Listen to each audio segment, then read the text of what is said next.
ये दुनिया भेड़ियों की दुनिया है। ये रिक्शे वाला एक गुजर रहा होता है, ये उसको रिक्वेस्ट करती है कि हाँ लोग मुझे हरास कर रहे हैं तो मेरी हेल्प करो। वो मेडिसिन लाने के बहाने ये उसको उस फ्लैट में ले जाते हैं, वहाँ पे उसके साथ वो जो है वो रेप कमिट करते हैं। इस दुनिया में आपने अगर किसी पर ट्रस्ट करना है तो सोच समझ कर करना है। उन्होंने जो है वो फिर बच्ची के साथ जो है वो रेप किया, कमिट किया। उनसे आपकी बात हुई, आपने उनसे पूछा कि तुम चिल्लाई क्यों नहीं, शोर क्यों नहीं मचाया? सबक भी हमें सीखने को मिलते हैं, किसी पे भी एतमाद जो है वो नहीं करना चाहिए। MYK न्यूज की वीडियोस देखने के लिए हमारा चैनल सब्सक्राइब कीजिए और बेल आइकॉन को क्लिक कीजिए ताकि आप हमारी आने वाली वीडियो से बाखबर रह सकें। अस्सलामुअलैकुम नाजरीन, आप देख रहे हैं MYK न्यूज़ और मैं हूं आपके साथ सनम वकास। नाजरीन, थाना रावी रोड में एक ऐसी दिल दहला देने वाली FIR दर्ज होती है कि एक लड़की जिसकी उम्र 18 साल है, जो घर से निकलती है और उसको रिक्शा ड्राइवर अपने 3 साथियों सिमत ज़्यादती का निशाना बनाता है। एक रिक्शा ड्राइवर ने एक 18 साल लड़की को कैसे ज़्यादती का निशाना बनाया, या वो लड़की उस रिक्शा ड्राइवर के चुंगल में किस तरह से फंस गई, आइए जानते हैं।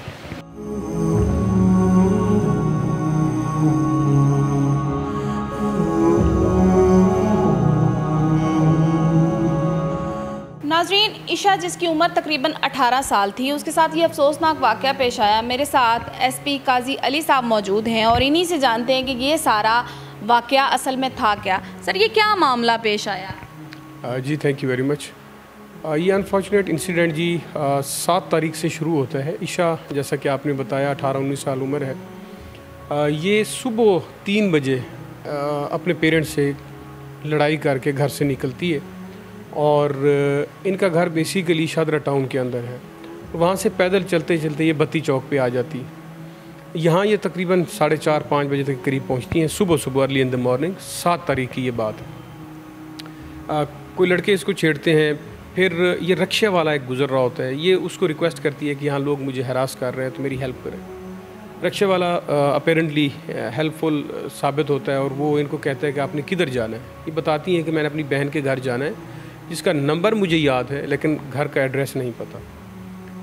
मोबाइल पे कॉल कराई जाती है रिक्शा ड्राइवर की तरफ से ईशा को, लेकिन वो अनफॉर्चुनेटली कनेक्ट नहीं हो पाती।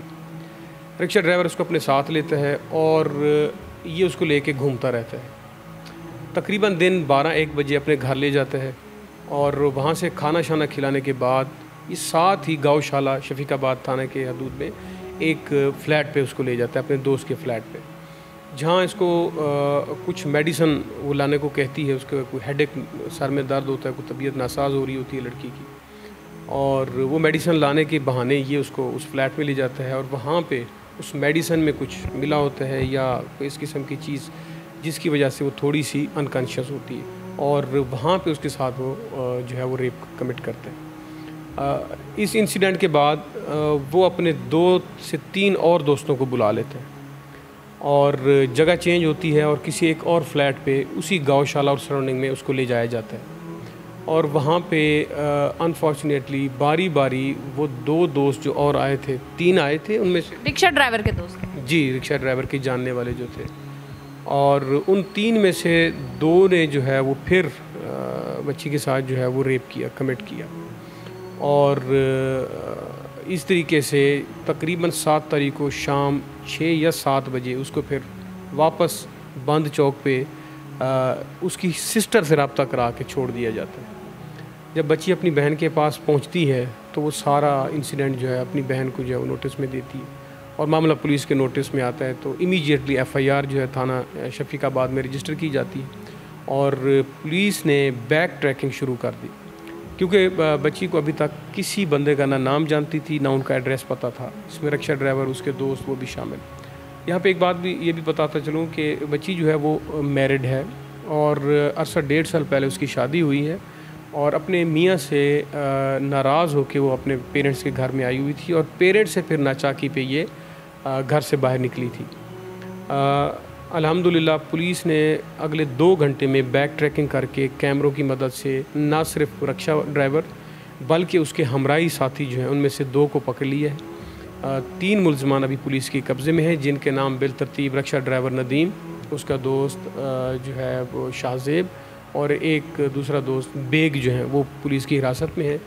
चौथा जो दोस्त है अज़हर, वो रूपोश है उसकी तलाश जो है वो जारी है। इंशाअल्लाह जेंडर सेल जो हमारी लेडी फोर्स है वो इसके ऊपर काम कर रही हैं और इस केस को जल्द अज जल्द इंशाअल्लाह मेरिट पे यकसू करके इनको चालान करवाएंगे। ये जितने लोगों ने खातून से ज़्यादती की, कितने थे टोटल लोग?